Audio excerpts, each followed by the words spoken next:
Hello everybody, and welcome to the fourth video in a series of videos about thick paint, or actually Skip's Ultimate Thick Paint category, and how to use it to your best advantage. Okay, we're going to start playing a little bit with the apple itself, but I want to introduce Harmonies. Now in 2020 we got this set of Harmonies that came in, and there are 6 types of harmonies. You have analogous, complementary, split complementary, tetradic, monochromatic light, and monochromatic dark. So I'm picking analogous and complementary, monochromatic light, and monochromatic dark. And I'm going to select this alizarin crimson, and that puts in a set of colors that are harmonious. So now I'm going to just simply lock these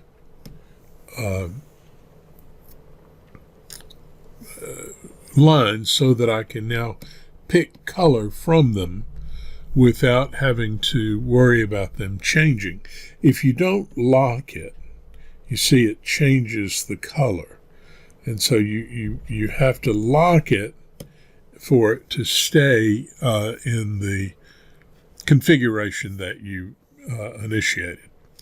Okay, so now that we've done that, I want to come over here to number 15, which is smooth wet knife, and number 16, which is grainy opaque knife, and number 17, which is grainy mixing knife. Now I went over here just to remind you that the smooth wet knife, and again we're going to have to change the size of these a little bit.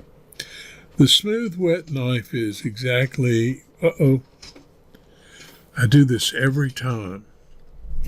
I was on the canvas layer, so when you are on the canvas layer and you begin to paint with thick paint, it'll add a new layer.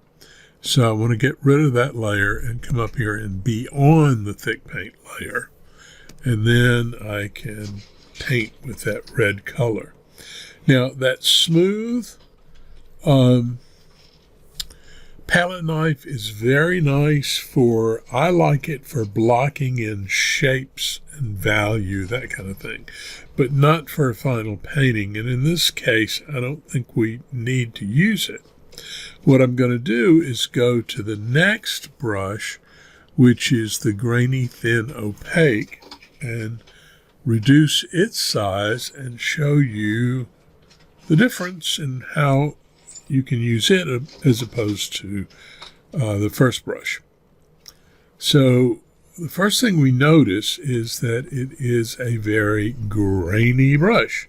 And remember I told you I really love grain, so most of my brushes are going to be grainy. If it is too grainy, then remember you open up your thick paint panel and you go to grain height and you reduce the grain height to something. This one was at 30% and fairly grainy, so I just reduced it to 10%.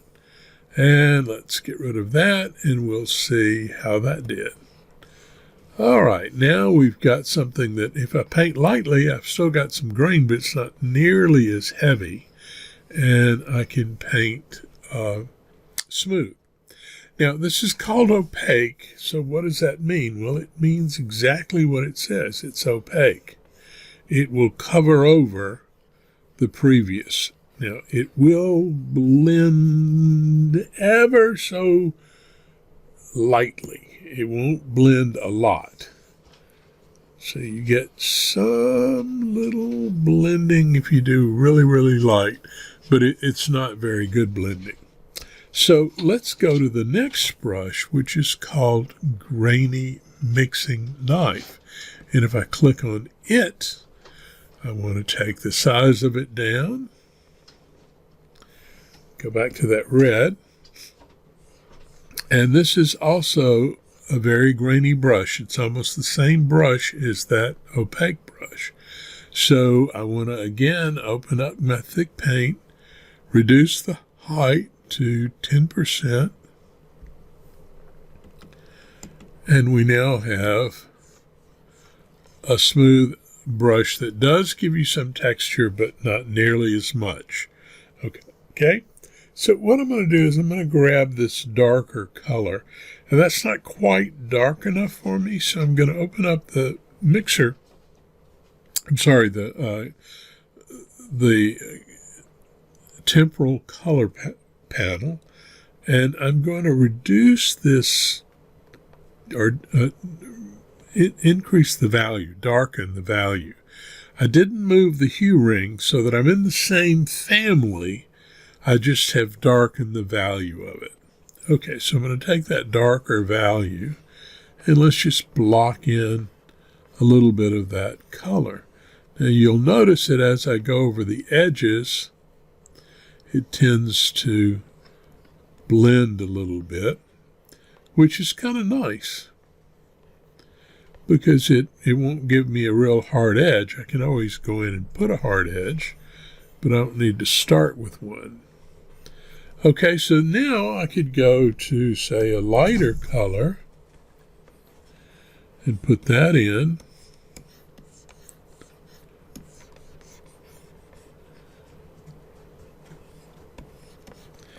And then I could go to an even lighter color, more red.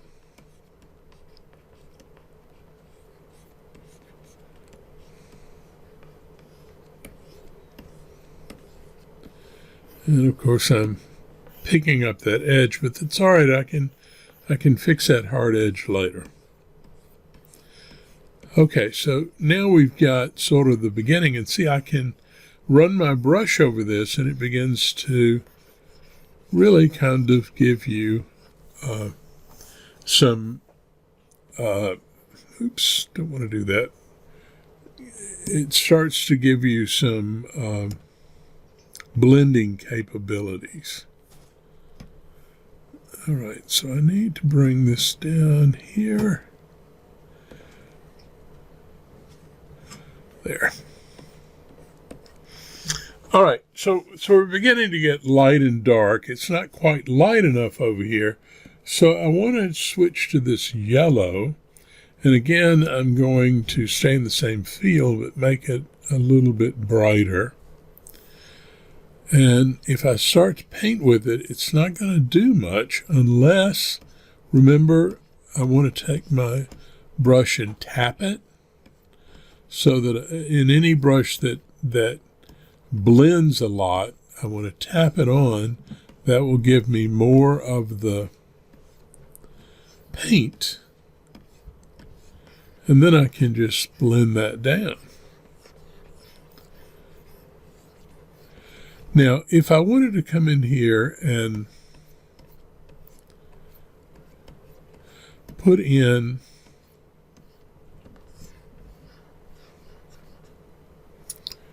I keep getting this color down here that I don't particularly like. Okay, that's better.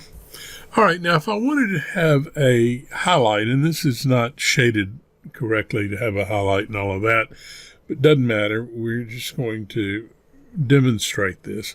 So if I wanted to have a highlight, if I made my brush smaller, I could take a lighter color, and we'll go off the family for a second and just put it in. But notice that that's kind of hard. You know, this brush, you can build it up,